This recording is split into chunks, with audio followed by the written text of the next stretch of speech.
Et si votre emploi disparaissait demain, mais que votre subsistance était assurée pour toujours?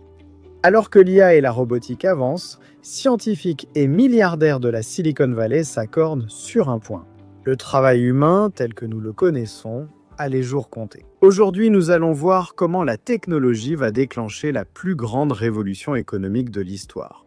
Parce que pendant que les milliardaires discutent de payer les gens simplement pour exister, des drones autonomes commencent, silencieusement, à remplacer les travailleurs dans les entrepôts.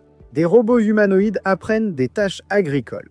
Des entreprises créent des flottes entières de ces robots, connectés par l'intelligence artificielle. Et tout cela s'accélère au fil des jours. Vous voulez une preuve? Les États-Unis viennent de rendre disponibles leurs puces les plus avancées. Vous savez pour qui? Pour la Chine. On va comprendre tout ça.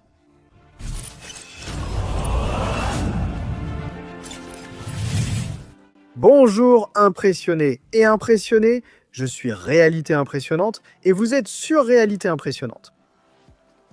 Une question silencieuse émerge derrière l'explosion de l'intelligence artificielle. Et elle est peut-être bien plus profonde que les machines vont-elles remplacer les emplois humains? La véritable question doit être la suivante. Que se passe-t-il avec une civilisation entière lorsque le travail cesse d'être nécessaire à sa survie? Pendant presque toute l'histoire humaine, emploi et valeurs personnelles ont toujours été liés. Travailler n'était pas seulement une façon de gagner de l'argent, c'était la manière dont la société distribuait la dignité, le but et même l'accès à la vie elle-même. Mais désormais, cette logique commence à se heurter à la technologie. À mesure que les intelligences artificielles génératives, les robots humanoïdes et les systèmes autonomes progressent, certaines des plus grandes figures de la Silicon Valley ont commencé à défendre une idée qui, il y a quelques années à peine, semblait trop radicale même pour les débats académiques. C'est le revenu de base universel. Et peut-être le plus curieux, ou peut-être pas, n'est-ce pas, c'est de voir qui dit cela. Des personnes comme Sandy Altman et Elon Musk ne parlent pas du revenu de base comme d'une œuvre de charité sociale. Ils en parlent presque comme d'une nécessité mathématique du capitalisme lui-même face à cette automatisation qui émerge. D'accord, et je précise bien, nous ne parlons pas d'une utopie socialiste, mais plutôt d'un paradoxe qui commence à apparaître. Ils savent que si les machines produisent de la richesse de façon de plus en plus efficace, tout en éliminant autant d'emplois, le capitalisme s'effondrera tout simplement si les gens n'ont pas d'argent pour consommer. Et c'est justement en essayant de comprendre et de prouver cela que Sandy Altman, par exemple, a financé l'une des plus grandes expériences de revenus de base jamais réalisées via Open Research. Pendant 3 ans, des milliers de personnes ont reçu environ 1 000 $ par mois, et cela sans aucune exigence particulière. Sans obligation de travailler, sans objectif et sans condition. Ils recevaient simplement cet argent pour pouvoir vivre. Et les résultats ont attiré beaucoup d'attention pour une raison très simple. Les gens n'ont pas arrêté de vivre leur vie normale. La plupart de l'argent a servi à la santé, à l'éducation, à la stabilité émotionnelle et à la création de petites entreprises. Au lieu d'abandonner toute activité ou emploi rémunéré, de nombreux participants ont simplement pris des décisions moins désespérées pour leur vie. Cela révèle un aspect important du comportement humain.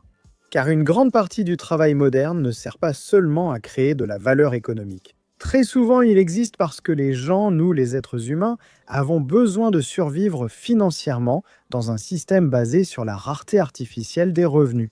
Si l'intelligence artificielle commence à briser cette logique, alors une question inévitable se pose. D'où viendra cet argent pour que des milliards de personnes puissent survivre ? Certains milliardaires et experts financiers suggèrent que, si un robot remplace un travailleur humain, l'entreprise devrait payer l'équivalent en impôts afin de pouvoir financer le revenu de base universel. Des entrepreneurs et économistes défendent désormais de nouveaux modèles de distribution de la richesse. Bill Gates, par exemple, a déjà suggéré la même chose, que les entreprises devraient payer une taxe sur le robot qui remplace le travail humain. Et cela serait justement ce qu'il faut pour couvrir ce revenu de base. Le PDG d'OpenAI, Stan Altman, suit une autre approche. Il propose des fonds souverains liés aux entreprises d'intelligence artificielle, permettant qu'une partie de la valorisation générée par l'automatisation soit distribuée directement à la population. L'idée de ces gars est simple, révolutionnaire et controversée en même temps, et dans certains cas, bien sûr. Si les intelligences artificielles peuvent générer une richesse quasi illimitée, nous, humains, cesserons peut-être de dépendre uniquement de notre travail pour accéder aux ressources de base. C'est à ce moment que la discussion quitte l'économie pour devenir existentielle. Si les machines font tout, que restera-t-il aux humains ? Il est vrai que la fin du travail obligatoire ouvre la voie à ce que les philosophes appellent l'ère post-travail. Sans cette pression excessive liée à la survie, l'humanité pourrait se concentrer sur l'art, la science, l'exploration spatiale, la philanthropie, ce genre de choses. L'économie ne sera plus basée sur la production physique, elle sera axée sur la créativité et le bien-être. Selon eux, le revenu de base universel ne sert pas à soutenir les chômeurs comme actuellement, mais à libérer le potentiel humain de l'esclavage du travail répétitif. C'est ce que disent ceux qui soutiennent cette idée. Peut-être que l'humanité entrera pour la première fois dans une ère où la survie et l'emploi ne seront plus synonymes. Pour le meilleur ou le pire, je ne saurais te dire. Je t'avoue ne pas avoir d'opinion arrêtée sur ce sujet. Mais il y a une chose sur laquelle je peux déjà donner mon avis et t'affirmer. Ce futur comporte aussi de grands risques, tu sais? Inégalité extrême, concentration absurde du pouvoir technologique et dépendance économique totale envers ces grandes entreprises. Ce sont des possibilités réelles dont je suis sûr qu'elles vont arriver. Et maintenant, dis-moi, dans le meilleur des scénarios, d'accord? Qu'est-ce que tu ferais de ta vie si l'argent n'était plus une préoccupation? Continuerais-tu dans ton emploi actuel juste comme passe-temps ou chercherais-tu une nouvelle passion, quelque chose de nouveau à faire? Pendant que tu ouvres la section des commentaires ici et que tu vas m'aider, parce que je sais que tu vas le faire, je vais déjà te donner une autre information. Une information qui se connecte exactement à ce que nous venons de voir, d'accord? Commente et reste concentré, c'est intéressant. Si le prix d'un salaire sans travail était de céder entièrement ton esprit, pendant des siècles, le capitalisme reposait sur la force physique humaine. Puis les ordinateurs sont apparus et l'accent a porté sur la productivité intellectuelle. Mais maintenant, mes amis, alors que l'intelligence artificielle et la robotique commencent à prendre en charge à la fois le travail manuel et une partie du travail cognitif, une nouvelle lutte semble émerger. Et l'enjeu de cette lutte, c'est l'esprit humain. Si les machines produisent presque tout, la valeur économique ne dépend plus seulement des biens matériels. Elle commence à migrer vers quelque chose de bien plus abstrait. La perception, la présence numérique, le comportement et les données biométriques. Eh bien, mes amis, c'est un fait, l'argent tel que nous le connaissons est en train de changer. Nous entrons maintenant dans l'ère de l'économie de l'attention maximale. Un système où votre cerveau cesse d'être votre outil de travail et devient la monnaie la plus précieuse de la planète. Lorsque tout sera abondant et gratuit grâce à l'intelligence artificielle, le capitalisme changera de cible. Le produit n'est plus la voiture ou le logiciel, par exemple. Le produit maintenant, c'est vous. Et peut-être que le plus curieux dans tout cela, c'est de réaliser que cela a déjà commencé. L'une des expériences les plus connues est le projet WorldCoin créé par Sam Neltman. Nous discutons souvent ici de systèmes intelligents et de meilleurs outils. J'ai donc aussi cherché une manière plus intelligente d'investir. Car honnêtement, beaucoup investissent encore en tentant de deviner la direction du marché. En fait, des études montrent que 66% des investisseurs regrettent au moins une décision d'investissement. Et il est facile de comprendre pourquoi. Sur le marché boursier, on vous pousse constamment à acheter, vendre, attendre ou réagir. C'est pourquoi je voulais quelque chose de différent, quelque chose qui ne m'obligeait pas à surveiller le marché toute la journée. Et c'est à ce moment-là que j'ai découvert Mintos avec Mintos. Plutôt que de prédire la performance d'une action, je peux investir dans des prêts et percevoir des intérêts avec un rendement fixé à l'avance et des paiements parfois quotidiens. Ce que j'aime aussi, c'est à quel point c'est flexible. Je peux filtrer par rendement, risque, horizon temporel, pays et devise. Et si je veux que ce soit encore plus automatisé, Mintos propose également des portefeuilles automatisés. Et en ce qui concerne les rendements, la moyenne sur les prêts est d'environ 11%. Et ça, mes amis, c'est un très bon rendement, surtout pour des revenus passifs. Mintos est en activité depuis 2014, compte plus de 600 000 utilisateurs et est réglementé dans l'UE sous MiFID. Et en ce moment, vous pouvez obtenir un bonus allant jusqu'à 350 € lorsque vous investissez 500 € ou plus. Il vous suffit d'utiliser le lien ci-dessous ou de scanner le code QR affiché à l'écran. Des rendements stables, pas de surprise et en plus, un bonus. Ne ratez pas cette opportunité et bonne chance. La position officielle de ces personnes est simple. Créer une identité numérique prouvant que vous êtes humain. Cela arrive car Internet est de plus en plus envahi par les intelligences artificielles. Pour cela, des personnes du monde entier ont scanné leur propre iris en utilisant des dispositifs métalliques appelés orbes. Et cela s'est produit en échange d'un accès au système et de la distribution de crypto-monnaies. Plus de 17 millions de personnes, dont un demi-million de Brésiliens, ont déjà remis leur biométrie oculaire. Des partenariats récents avec des plateformes comme Tinder montrent que la preuve qu'on est humain devient la clé d'accès à la société numérique. Sans votre code biologique validé, vous cessez tout simplement d'exister pour le système économique. Et il y a une logique puissante derrière tout cela. Dans un futur dominé par l'intelligence artificielle générative, distinguer les vrais humains des agents artificiels pourrait devenir économiquement essentiel. Les réseaux sociaux, les banques, les applications de rencontres et les plateformes numériques, tous ont déjà commencé à dépendre de validations biométriques pour garantir qu'il y a une vraie personne de l'autre côté de l'écran. Il se peut que ce ne soit que la première étape de la transformation. Parce qu'au moment où l'identité biologique devient une infrastructure économique, vos données corporelles acquièrent une valeur financière directe. C'est là que l'économie de l'attention évolue vers quelque chose de plus profond. Aujourd'hui, Apple et Meta ont conçu des dispositifs suivant les mouvements des yeux avec une précision millimétrique.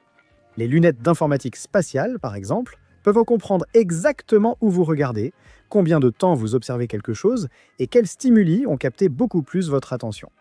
Et bien sûr, cela révèle des informations extrêmement intimes. Les neuroscientifiques ont déjà démontré que les schémas de regard peuvent effectivement anticiper les intérêts, les impulsions émotionnelles et les décisions subconscientes, avant même que la personne ne réalise consciemment ce qu'elle désire réellement. Autrement dit, votre attention cesse d'être simplement un comportement et devient une donnée économique brute. Et certaines plateformes ont déjà commencé à expérimenter des modèles où les utilisateurs sont justement rémunérés pour l'authenticité de leur propre présence numérique. Au lieu de vendre uniquement des produits physiques, les entreprises commencent maintenant à monétiser l'engagement humain réel dans des environnements infestés de bots et de contenus synthétiques. En pratique, vous travaillerez pour l'algorithme simplement en regardant un écran. Votre attention est le nouveau filon d'or du numérique. Et c'est peut-être là que réside le paradoxe le plus inconfortable de cet avenir. Ce scénario crée un paradoxe sombre. Pour garantir que les citoyens continuent de générer des données afin de maintenir le revenu de base actif, les IA seront programmées pour piéger votre esprit dans des boucles infinies de dopamine. Cela se produit déjà, on voit ce flux infini, ce défilement sans fin. Malheureusement, en vous déconnectant, votre flux de dividendes quantiques ou de monnaie numérique diminue jusqu'à disparaître. La liberté totale du travail physique peut aboutir à l'esclavage psychologique maximal, où l'humanité vit sous l'emprise d'un divertissement synthétique généré par des algorithmes qui se nourrissent de nos réactions biologiques. Pas nécessairement par méchanceté consciente ou inconsciente des machines, mais parce que garder les humains connectés devient économiquement avantageux. Ainsi, la même technologie qui promet de libérer les gens du travail répétitif peut finir par créer une autre forme d'emprisonnement, une dépendance psychologique constante à des environnements numériques conçus précisément pour capter au maximum la perception humaine. À partir de maintenant, les amis, nous allons voir en pratique comment tout cela se passe déjà. Allons-y! Et pendant que le monde débat pour savoir si l'intelligence artificielle et les robots vont réellement remplacer tous les emplois, des chercheurs et des entreprises sont déjà en train de le faire. Le MIT, par exemple, a développé une technologie qui commence encore lentement, mais qui commence déjà à éliminer un type spécifique de travail humain, les soi-disant emplois invisibles. Ces emplois essentiels à la chaîne d'approvisionnement sont rarement évoqués dans les débats sur l'avenir économique. Curves Robotics est l'une des entreprises citées. La start-up a créé un drone appelé Curves One. Celui-ci a été conçu pour réaliser un inventaire automatisé à l'intérieur des entrepôts, en utilisant l'intelligence artificielle et la vision par ordinateur avancé. À mon avis, le plus impressionnant est qu'il fonctionne presque seul. Le système utilise plusieurs caméras et des réseaux neuronaux profonds pour pouvoir naviguer dans des allées étroites, éviter les obstacles et scanner les marchandises sans dépendre du GPS de capteurs répartis dans l'environnement ou d'opérateurs humains supervisant constamment. Le drone explore l'espace comme un animal découvrant un nouveau territoire, ce qui modifie fortement le modèle économique de l'automatisation.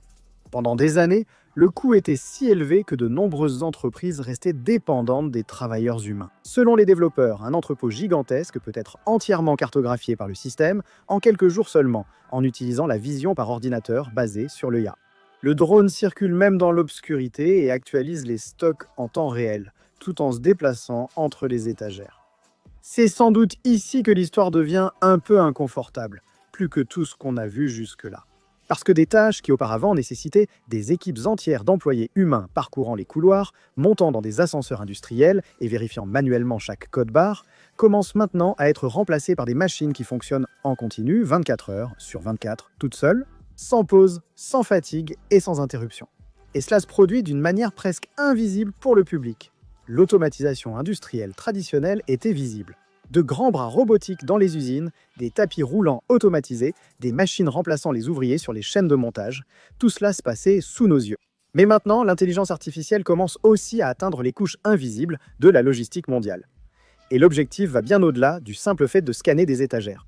La vision de Corvus Robotics consiste à suivre les marchandises depuis le moment où elles quittent les camions jusqu'à la distribution finale, en connectant des drones, des robots et des systèmes autonomes dans une chaîne logistique pratiquement indépendante de la présence humaine.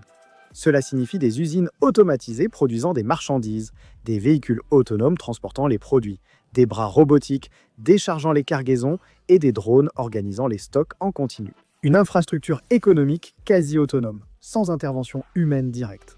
Mais les drones ne sont que le début de tout cela. Les entreprises remplacent désormais des travailleurs humains par des flottes entières de robots humanoïdes connectés à l'intelligence artificielle. Observons cela. Humanoid, une entreprise britannique, a conclu un vaste accord avec le fournisseur allemand Schaeffer. L'objectif est de déployer des milliers de robots humanoïdes sur roues dans des usines du monde entier. Le plan prévoit un déploiement progressif, mais à grande échelle d'ici 2032, en commençant dès 2026 dans des usines réelles en Allemagne. Dans l'unité de Seppler, les robots effectueront des tâches de déplacement de caisses dans des environnements industriels actifs. Pendant ce temps, une autre unité de l'entreprise servira de centre de test opérationnel et de validation à grande échelle. Et le détail le plus important réside dans la manière dont ces robots seront utilisés. Humanoid ne vend pas seulement les machines, il propose quelque chose qui ressemble beaucoup plus à une infrastructure d'automatisation continue. Le modèle fonctionne comme un service par abonnement où l'entreprise fournit les robots, la maintenance, les mises à jour logicielles, un support technique permanent et la gestion complète de la flotte. Les robots sont désormais vus comme partie intégrante de l'infrastructure opérationnelle des entreprises, similaires aux services IT ou au cloud industriel. Et il existe une autre couche encore plus intéressante dans tout cela, l'intelligence collective de ces machines. Les robots fonctionnent en utilisant une architecture appelée Kinect QI. C'est une intelligence artificielle conçue pour coordonner simultanément de grandes flottes de robots humanoïdes. Plutôt que d'agir isolément, la plateforme agit comme une intelligence distribuée, répartissant les tâches, réorganisant les priorités et adaptant les opérations en temps réel. Il existe un système responsable de la coordination générale de la flotte, et un autre qui traduit les objectifs en sous-tâches spécifiques. Outre les modèles de vision et de langage pour la manipulation physique, une couche dédiée contrôle précisément le corps robotique via l'apprentissage par renforcement. En pratique, cela crée un écosystème opérationnel de travailleurs robotiques, tous connectés. Et à mesure que ces machines entrent dans les usines, mes amis, un autre défi commence à être surmonté. Il s'agit d'apprendre aux robots à apprendre dans le monde virtuel. Leur objectif est évidemment de les faire agir naturellement dans notre monde. Voyons ce que prépare NVIDIA. La société japonaise Fanuc et l'américaine NVIDIA ont annoncé un système intégré où les robots sont entraînés dans des environnements virtuels et commencent à se comporter pratiquement de la même manière lorsqu'ils sont transférés dans les usines réelles. Cela peut sembler un détail technique jusqu'à ce que vous réalisiez son impact et son importance dans l'automatisation mondiale. Former et valider des robots industriels reste aujourd'hui un processus très coûteux et long. Les entreprises aussi doivent tester physiquement les machines, ajuster les paramètres sur site, gérer les erreurs mécaniques imprévues et répéter de nombreux cycles de validation. Le nouveau système vise à éliminer une grande partie de cela. Il intègre NVIDIA Isaac Sim au logiciel industriel Robogit de Fanuc. L'idée est de créer des jumeaux numériques extrêmement précis dans ces usines. En pratique, le robot virtuel apprend dans un monde numérique et l'aspect le plus intéressant est l'accent mis sur les tâches autrefois jugées trop humaines pour être automatisées. Fanuc elle-même a récemment démontré des robots apprenant à plier des t-shirts en utilisant l'apprentissage par imitation. L'opérateur humain effectue d'abord le mouvement pendant que les robots observent tout, puis ils apprennent le comportement. C'est ici que nous réalisons que cette technologie devient aussi importante hors des usines. Lorsque les robots apprennent dans des environnements virtuels très réalistes, l'entraînement ne dépend plus seulement du monde physique. Et cela accélère considérablement l'évolution des machines, y compris des machines humanoïdes, d'accord, qui commencent aussi à arriver dans le secteur agricole. Voyons ça ? En avril, ils ont attiré l'attention en courant un semi-marathon à Pékin. C'était une impressionnante démonstration d'équilibre, de locomotion et de coordination robotique. Mais quelques semaines plus tard, la Chine a surpris tout le monde. Elle a choisi d'emmener ses robots humanoïdes dans un environnement bien plus difficile qu'une piste d'exposition. Elle a emmené ses humanoïdes sur le terrain. Dans la province chinoise de Fujian, des robots humanoïdes Geon ont été utilisés pour participer au processus traditionnel et délicat de production artisanale de thé. Et voyez-vous, cueillir, transporter, presser et torréfier des feuilles de thé exige quelque chose que les robots ont toujours eu du mal à reproduire, une adaptation fine au monde réel, au monde physique. Les humanoïdes n'ont suivi qu'une semaine de formation avant de commencer à travailler aux côtés des ouvriers humains dans des tâches agricoles réelles. L'objectif n'était pas seulement de montrer les robots circuler sur le site. L'objectif était de vérifier si l'intelligence artificielle intégrée à des corps mécaniques peut réellement commencer à remplacer le travail manuel, spécialisé hors des environnements industriels contrôlés. Peut-être que le moment clé de l'expérience a eu lieu lors de la torréfaction, étape traditionnellement contrôlée par des maîtres artisans qui surveillent en température, texture et cuisson du thé. Presque intuitivement, en utilisant l'expérience accumulée par Geon, car le robot jaune a tenté de reproduire cela, en utilisant une surveillance thermique en temps réel, combinée à une vision par ordinateur avancée. Le robot observait des motifs de chaleur invisibles tout en ajustant sans cesse le processus. Le test n'a pas été parfait, avec des erreurs. Les ingénieurs admettent que les mains robotiques ont encore des difficultés pour les tâches très délicates. À plusieurs reprises, la pression excessive des doigts du Geon a endommagé certaines feuilles lors de la manipulation. Les responsables du projet ont constamment surveillé les mouvements des robots grâce à des systèmes de capture de mouvement et d'apprentissage dans le cloud. Chaque échec fournissait de nouvelles données pour optimiser aussitôt les algorithmes de contrôle des mains biomécaniques. Autrement dit, l'erreur d'un seul robot alimente instantanément l'apprentissage de tous les autres systèmes connectés. Et cela crée une accélération de l'apprentissage. L'apprentissage de tous, l'être humain met des décennies à affiner les mouvements délicats. Déjà, un réseau de robots peut partager les améliorations à l'échelle mondiale en quelques heures. Ça, c'est un fait, d'accord ? La pénurie de main-d'œuvre dans certains métiers est réelle. Les jeunes s'intéressent peu aux métiers agricoles et artisanaux, trop exigeants physiquement. Beaucoup d'entreprises se tournent donc vers les robots. Muitas empresas, robôs humanoides, Jeunes désintéressés par les fonctions agricoles et artisanales, nécessités économiques. Et au fond, mes amis, toute cette révolution dépend de quelque chose d'extrêmement stratégique. Les puces capables d'alimenter l'intelligence artificielle derrière ces machines. Allons voir ça. Celle-ci est intéressante aussi, hein ? Lors de la rencontre de haut niveau entre Donald Trump et Xi Jinping à Pékin, les États-Unis ont autorisé les entreprises chinoises à acheter directement les puces avancées d'IA de Nvidia. Cela paraît n'être qu'une négociation commerciale, mais cela révèle peut-être un aspect bien plus important du moment technologique actuel. Au cours des dernières années, les semi-conducteurs sont devenus l'équivalent du pétrole stratégique. Celui qui maîtrise les puces avancées domine l'entraînement de l'IA, l'infrastructure militaire, la recherche et l'économie. Au cœur de cette lutte se trouve Nvidia. Les puces H200 approuvées pour l'exportation font partie des processeurs d'IA les plus puissants actuellement disponibles. Des entreprises chinoises comme Alibaba, Tencent, ByteDance et JD.com ont reçu l'autorisation de les acquérir sous des règles strictes imposées par les États-Unis. Mais il y a un détail important dans tout cela. Washington autorise partiellement ces ventes, mais les États-Unis cherchent toujours à freiner les progrès technologiques de la Chine, surtout en intelligence artificielle et semi-conducteurs. Autrement dit, la relation ressemble de moins en moins à un partenariat économique traditionnel et de plus en plus à un équilibre délicat entre coopération et endiguement technologique. Parce qu'au fond, les deux pays savent que la course à l'intelligence artificielle n'est plus seulement technologique. Elle est devenue une lutte pour la souveraineté future. Si cet épisode vous a plu, vous savez quoi faire, laissez votre like, vérifiez que vous êtes bien abonné, la plateforme peut vous désabonner si vous ne faites pas attention, alors vérifiez, ne traînez pas, ne soyez pas distrait comme on disait avant. Et oui, je commence à vieillir, hein ? Cliquez sur l'une des deux suggestions à l'écran et retrouvez-moi dans un autre épisode. Merci de m'avoir suivi et au revoir, j'ai trop parlé aujourd'hui, ma gorge est fatiguée.